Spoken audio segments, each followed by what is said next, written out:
Anxiety can be a full-time occupation of gale force worry. In today's video, we are going to discuss Stoic practices to beat anxiety. Stay tuned to find out. It can take you days and weeks with fear and then leave you regretting the time you have spent. You dread the future and then end up getting caught in the past. The apparent remedy for this is to live in the moment, but what does that even say? According to Jim Carrey, if you aren't in the moment, you're either looking forward to uncertainty or back to pain and regret. To help us stay in the moment, the Stoics suggested special attitudes towards the past and future. We should learn from the past but eventually let it go, and we should sometimes consider the bad things that can happen in the future to either avoid them or soften the blow if they happen, but we shouldn't obsess over them. The past. It sounds unpredictable to recommend that if we just let go of the past, it will never cross our minds again, but the advice can help if we justify it a bit more. Well, here's the advice. Accept. Don't fight things. Feel them. Tension is about opposition. Relaxation is about letting go. The Latin phrase amor fati expresses the sentiment in an even stronger manner, promoting not just the acceptance, but the love of one's future. Practice 1. Here is a simple explanation of amor fati and step-by-step instructions on how to apply it. The future. If being fatalistic about the past is hard, considering future problems is really easier. The Stoics called it premeditatio malorum, which is the premeditation of evils. Today, it's also recognized as negative visualization. Formalizing, even scheduling our future fears in this way gives us a feeling that they're being dealt with and can ease the negative self-chatter that sparks up at inconvenient times. Practice 2. Here is a straightforward explanation of negative visualization and step-by-step instructions on how to apply it. Take one step today. If these behaviors help us deal with the past and future, what about the present? How do we undervalue the effect of anxiety right now?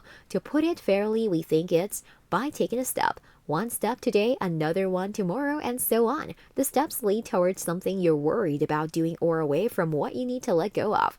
One step is fortification for a future try at doing the scary thing or letting go of the regretted thing. However slight the related reduction of anxiety is, it's still a decrease. Marcus Aurelius once said the impediment to action becomes part of the action. The obstacle in your way becomes the way forward. Light and dark. In Walter Isaacson's biography of Leonardo da Vinci, he defines the painter's use of a technique called chiaroscuro. From the Italian for light and dark, chiaroscuro is the use of contrasts of light and shadow for earning three-dimensional volume in a two-dimensional drawing or painting.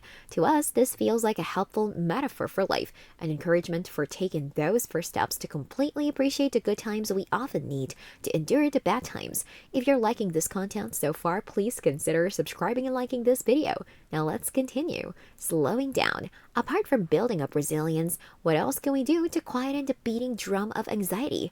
Well, it's all about slowing down. Anxiety runs your mind at fast forward rather than normal play speed, so addressing that problem of mental pace might not be easy, but it works. Anxiety takes away all the commas and full stops we want to make sense of ourselves. Slowing down is adding that punctuation back in. For us, anything that gives relief from checking social media, reacting to emails, and reading breaking news feels like independence from a noisy world. You may have your own paths of slowing down, but here are some ideas. This includes yoga, journaling, meditation, reading fiction, not watching or reading the news, and asking for help. However, resilience and self-care are important.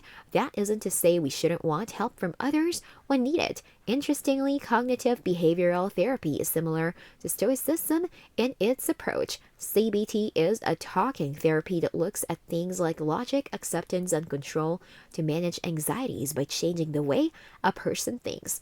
These principles draw largely from the teachings of Epictetus, who spread the idea that our thoughts about events have a bigger impact on us than the events themselves.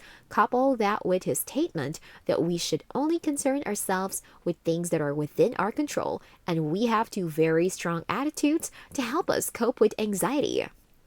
CBT aims to improve our ability to differentiate between the things we can and can't control, and thereby make it easier to accept our circumstances, love our fate, and obsess less over the future. For those who are curious and learning more, the philosophy of CBT by psychotherapist Donald Robertson details how much CBT owes its philosophical origins to the Stoics. You control your perspective. the option to interpret events honestly and not have our anxious thoughts about events harm us more than the events themselves. This may not solve everything, but it's a good foundation from which to start. If the painter wishes to see beauties that charm him, it lies within his strength to create them. If he wishes to see monstrosities that are terrible, buffoonish, or ridiculous, or pitiable, he can be lured thereof. With that being said, it's time to end our today's video. Press the like button and subscribe to our channel for more interesting stuff. Peace out!